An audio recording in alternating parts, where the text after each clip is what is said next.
Hi guys, it's RBB. I want to do something a little different today, and I want to talk about a program that's not Photoshop, but works really well with Photoshop. Still Adobe, and the program that I want to talk about is Adobe Fresco. Now, you may not have heard of Fresco. It's been around for a couple of years. It's been out since like 2018, I think for iPad in 2019, sort of officially. So it hasn't been around for like a really long time. And like a lot of Adobe programs, sometimes these ones that pop up kind of go away or change names in a couple of years. So I sort of don't pay attention to a lot of them. But Fresco seems to be kind of coming into its own, and I want to talk about it a little bit. So when you open Adobe Fresco, what's really cool about it is you can see on the screen right now that it just looks like a regular drawing program. Now, almost everybody I know that works in Fresco uses it on their iPad. And if you don't have an iPad or that's not your thing, then you might think, well, that's not for me. But I'm going to tell you that it is. I am actually using it on my Espresso tab, my Espresso display. I'm not sponsored by Espresso or anything, but just I like using it for drawing. I'm using I think the 13.5 or something inch Espresso. I can put a link to it in the bottom. But Espresso is just like an extended display, but it's touchscreen. It's really nice. I really kind of dig it. I have the 13-inch and the 17-inch Pro. So I definitely recommend it. But what I like about it is it's sort of like drawing on an iPad where you're drawing directly on the screen on the tablet. My laptop allows me to draw on the screen, but it's still kind of awkward because I'm drawing on an upright screen. I also like to draw on my Wacom tablet, but that is sort of one removed because when I'm drawing on the tablet, I'm drawing flat like I'm drawing on a piece of paper, but it's showing up on the screen, so it's sort of one removed. So drawing on the iPad, which I don't use, or drawing on the Espresso tablet, I am drawing directly on the surface. So when you see me working today, I'm not working with a mouse, and I'm not working sort of one removed with the Wacom. I am working directly on the Espresso tablet. So anyway, that being aside, I want to show you what's so cool about Adobe Fresco. This isn't like a super in-depth thing, but I want to show you why this is so awesome. It works directly with Adobe Photoshop in that if I create something here and I save it, I can immediately open it in Photoshop. Now, I know a lot of programs work well with Photoshop, but this is almost like I don't even have to like save it as a PSD or anything. It just opens in Photoshop and vice versa. If I have something that I've been saving as PSD in Photoshop, I can work on it here in whatever this is, Fresco, really easily. Now, it's definitely it's just a drawing program. It doesn't have a zillion bells and whistles, but it's super awesome for drawing. Let me show you some of the things I think are the coolest. So you've got three main brushes over here on the right-hand side. First of all, you can open up any type surface that you want. So if you want, you can make a custom document that, is any size you want, 1920 by 1080 or 8.5 by 11 or whatever. And of course, you can set it at 72 DPI or 300 DPI if you're going to print it out. All kinds of cool stuff, sort of like anything drawing in Photoshop. Once you have it open, so I have my 8.5 by 11, and it's real nice because you can use your gesture. So like I'm using my hand to tilt this, which of course I can't really do as easy if I'm not working directly on like a drawing surface. So if I prefer to draw at an angle, I can always, just use my gestures, two fingers, and, scroll in, scroll out, tilt, things like that. Okay, so that's pretty cool. All right. The brushes, though, over here, this guy over here, the first one is a pixel brush. It's a raster brush. And we've talked about rasters and vectors and stuff before, but that's drawing in pixels. So when I click on that brush, you see my sort of quick pop-out menu. I've got my color. I've got the size of my brush. I've got the shape of my brush. So like I can change the color really easy, and you can change from the color wheel to sliders and things like that. So I can pick a different color. I've got the size of my brush, which I can slide up and down really easy. I can also change it with the hotkeys like I do in Photoshop with the open and close bracket. This is pretty cool. The smoothing is right there. At Photoshop, it's up on the top and like near opacity and stuff. but smoothing is right there, kind of right in my controls. This is kind of neat. It's sort of paint inside, so it's like if you have a mask, I can't color outside the line, so I can turn that on and off really easy. And then I have my sliders where I can change blending modes, which is so cool, and I can change the stylish pressure. So depending on how I like to draw, I can test out, how lightly will it pick up, how much do I have to press to show up nice and dark. So that's really cool. Okay, so we know with a pixel brush that, of course, it is in pixels. So if we zoom in, we've got, pixely here, but that's cool, that's fine. If you want to work in pixels, which lots of programs do, great. Okay, so there's my pixel brush. I have different kinds of brushes. Where's my different kinds of brushes? Oh yeah, so I've got my pencil and I've got, I've got different types. Give it to me. Where are my other brushes? There we go. So I clicked and held that pixel brush and I can see how many different types of brushes I have, and there's lots. Recent ones, basic ones, charcoal, comic, dry media, effects, and I can add more if I want. I'm sure I could create new ones just like I could in Photoshop. So pixel brush, awesome, no big deal. Okay, awesome.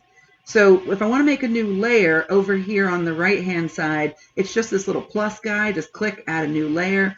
It's more like Procreate, I think, in the way that its layers look. They're just out right here, and it shows me little pictures. I wish that I could label them. It doesn't seem like I can, but it does show me, if you look next to the red scribble layer, that it's a pixel layer. It's got the little pixel icon. And here's my background image, okay? Here's my pixel layer. Now get this. This is where it gets really cool.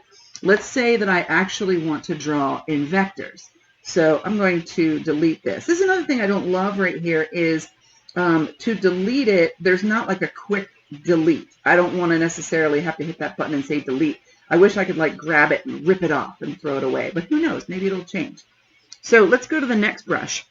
The next brush is, what do they call this one? Live brush. But to me, this is like fine art brush. So check this out. So I've got watercolor and oil brushes, not a million of them, but watch how this works. If I do my watercolor brush and I do like a soft, let's do this soft wash brush. Boop, go away. Boop. Okay. When I paint with this, it's like a watercolor wash, which is pretty darn cool. Now, if I change color, get this.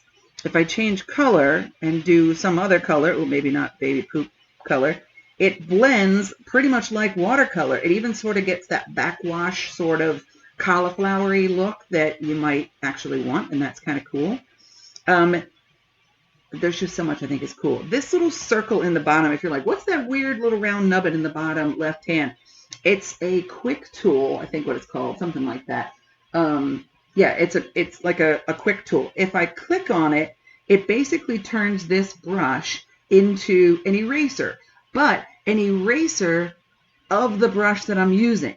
So instead of just like hardcore cutting it out like it would with a normal pixel brush, this is now acting like it's just got, oh, let me double click. It's acting like it's just got water in it.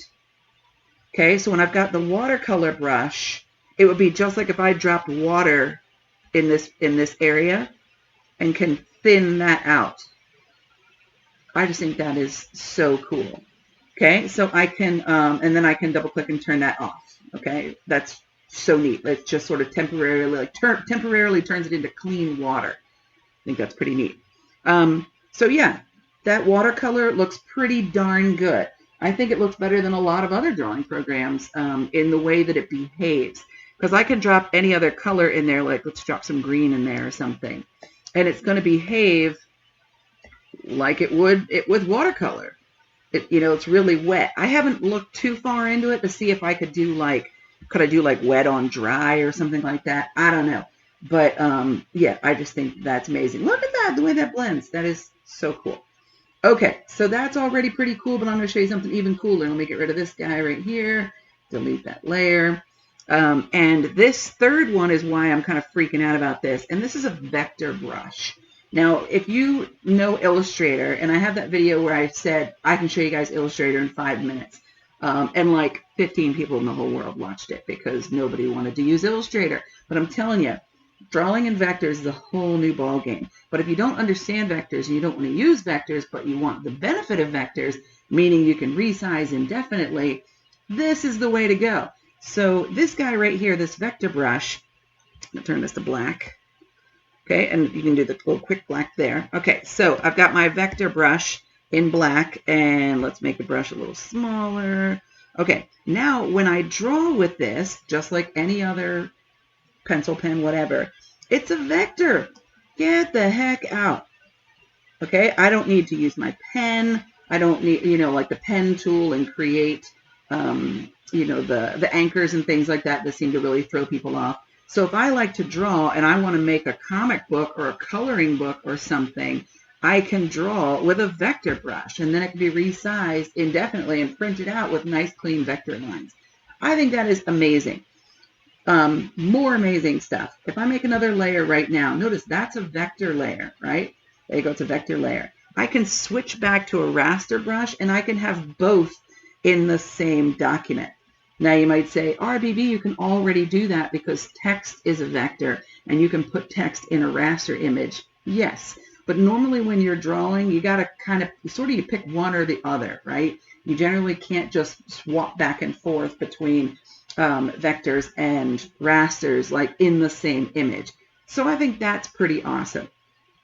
And then I could just do another one of these watercolor layers, right? And oh my gosh, I am just so freaking out about this. So there's my layers. Now I can change my layers too. Like let me switch to a color here. Put down a little green, and it's behaving like, see how it's not blending into the vector underneath? I think that's so cool.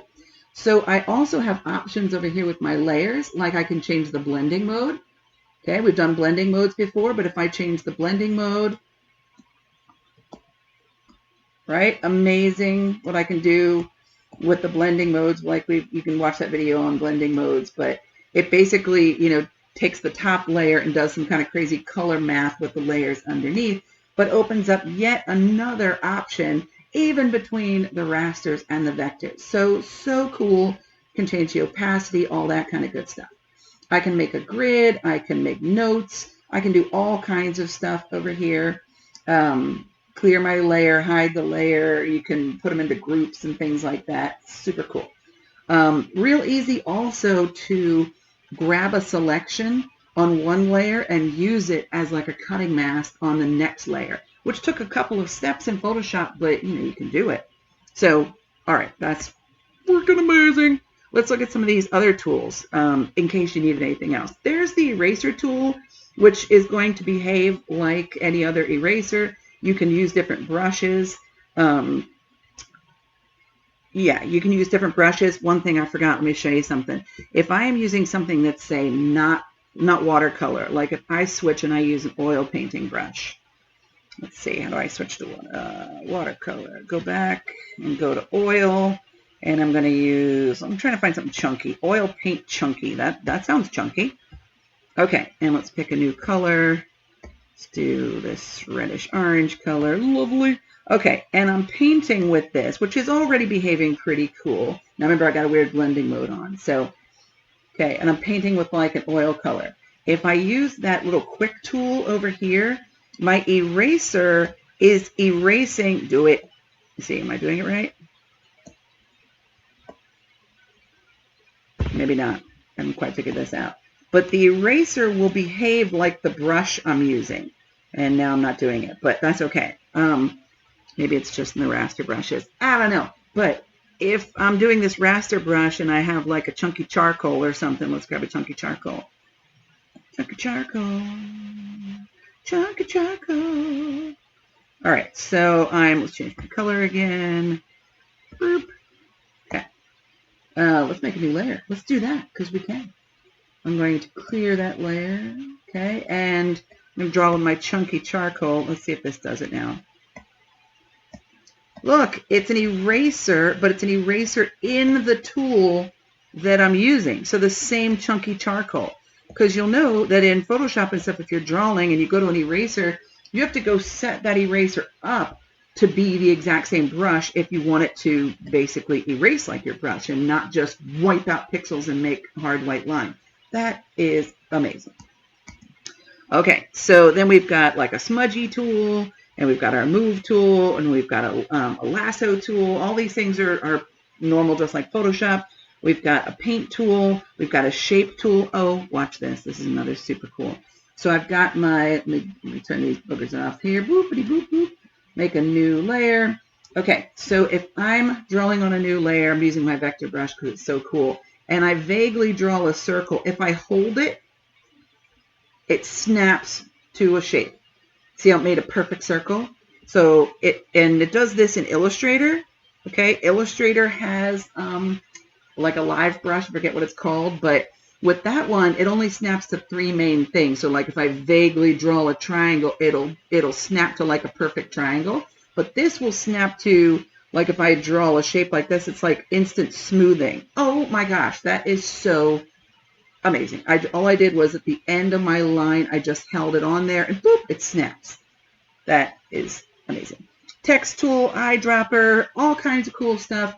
Super easy. I can send it to Photoshop. I can do all kinds of stuff. This is my undo button and my redo button. Yeah, very easy to move and rotate and things with my hand, move things around. I just can't say enough about this. So this wasn't like an in-depth how-to, but if you were interested in wondering like, what is Fresco all about?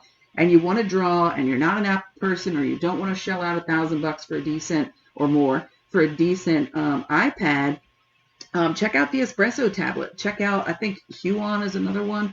I don't have that. I prefer the Espresso. But yeah, check it out. I know I sound really excited because I am, and I just wanted to share it with you. All right, I hope you found this useful. If you have any questions or want to see something more about Fresco or try something out, I'll see what I can find out. As I said, I'm not all that in depth. I'm just so excited I wanted to share it. All right, you guys. I'll talk to you next time. Be well.